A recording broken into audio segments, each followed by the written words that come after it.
Hi guys, Bran here, and today we're doing another little bit of a match analysis, but it's specifically in regards to a specific play that this Jill made that I think would help you get a lot better at Survivor. Some of you have asked me before what you can do to get better at Survivor. Now that's not my main wheelhouse, but I do fight a lot of Survivors, and I know what they do which is really good. And this Jill does something during this match, which is a really good Survivor play and a really good skill to have. And we're gonna watch it. We're gonna watch this short chase, and I'll stop it when it happens, and I'll tell you how you can improve and be a better Survivor.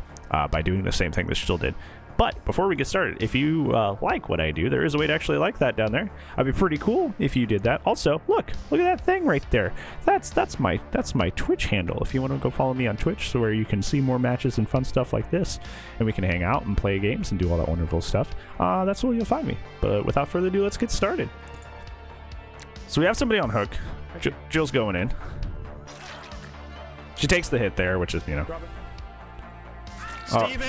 Steven, honey, please. I'm letting Steven live. This Steve was a babu. I don't know what rank he is, but it's not working out for him.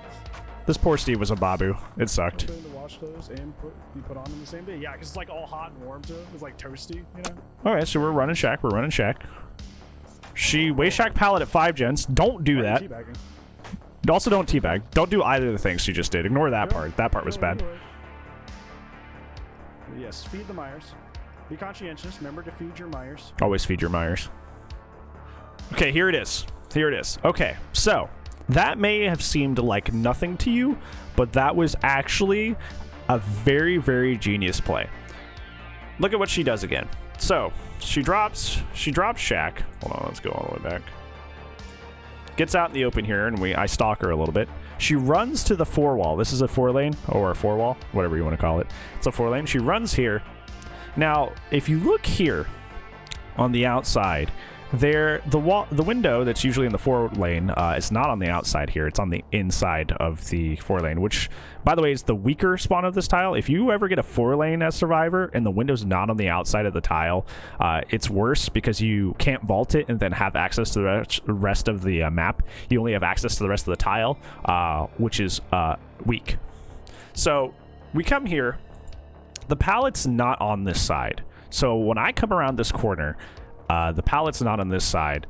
And we go around and the pallet's not on that side either, which means that the pallet is over here on the left, to the left of us, on the other side of the structure of the 4-lane. Why is this pallet super weak? This pallet's super weak because it's super far away from her, so you know, and I'm already right here, so she's in the bone zone if she tries to go that way. Also, that pallet there's nothing else this way. This is like the corner of the map.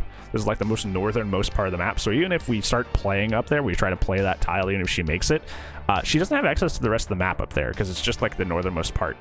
So what she does, she pretends to go into here. She pretends to loop it, right? As you can see, there's nothing up that way. So she pretends to play it. So I try to mind game. Like, I'm going to come around this way. And then I do a moonwalk and I come back and she's actually left the tile. So this is what we would call, in terms of like technical terms, chaining tiles, like chaining tiles together. She came to that tile, saw that there's the console dead hard. She went to the other tile, saw that the window was not nearby. She saw that the window was not nearby. She saw that the tile was on the opposite side of the pallet.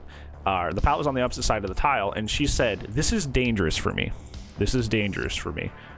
I don't think I can make it." Because look where I end up once she goes to this tile. Look where I end up when she goes to this tile. When I get to this point, I am also, like, we are essentially in a straight line together, right? Like, if she goes to the left, I am also going to go to the left. And if she wants to go play the rest of the tile, I can also play the rest of the tile, and I'm faster than she is as a killer.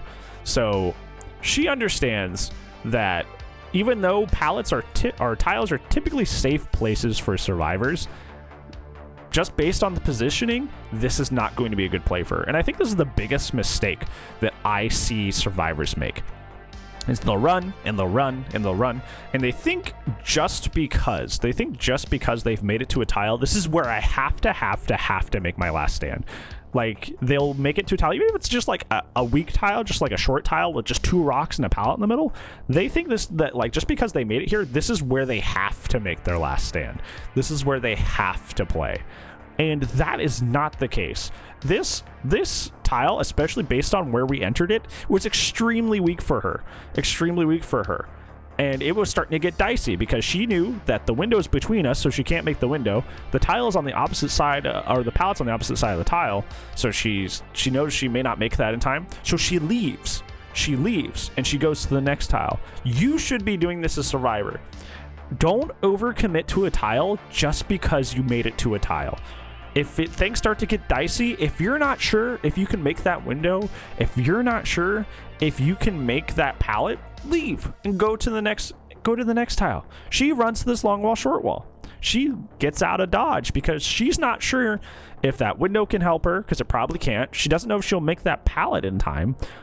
So she leaves. She says, I'm out of here. And look what she does. She makes it here, and if she wasn't on console, God bless her heart, she would have dead hearted away from me, probably made it to the pallet and continued the chase. But because she's on console, she has the good old pause hard. She does not have the actual full dead hard, unfortunately. Yeah, this is probably a reason why your chases are not lasting long, is because what most people would do in this scenario while they're chasing, while they're chasing, was just go to this tile, go to this 4-lane back here, not really analyze where the window is or where the pallet is, and say, well, he's right on my tail. I have to play this tile. I have to. I don't have another option. I don't have anything else I can do here. I have to stay at this tile. I have to make my final stand. Stop thinking you have to make your final stand. If things start to get dicey, chain tiles together. Go to the next tile. Especially, look at how close these are, by the way. Look at how close these are. Let's see, 202. Let me get a good glance here. Look at how close these are. What is this? 1, 2, 3, 4, 5, like 6 feet? These tiles are literally 6 feet from each other. It is a super safe, and I would dare say the perfect option to leave, especially based on where the window and pallet were. When you're playing Survivor, you must think of the whole map, or at least the area of the map that you are currently in during your chase. You cannot just get to a tile and say, whew, I made it to the tile. You gotta take advantage of all the tiles in the area around you in order to have more successful chases. If things get dicey, don't overcommit it. Don't pretend like you're making your last stand. Leave, get out of dodge, and go to the next tile.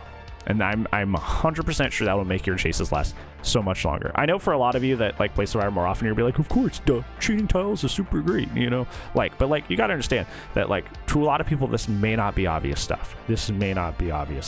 So, also, on the killer flip side, the reason that I moonwalked and came back is because I looked at that side of the tile and I was like, she's probably not going to play this. So I moonwalked back to this way, and now I'm still in hot pursuit because I read that she was going to do that. A lot of killers are like, wow, they're just holding W. And yes, there are a lot of W gamers, but she's not holding W. She's just realizing that just based on the tile and how it's positioned, she's not going to get much value of it, especially considering how close I was, so she's leaving.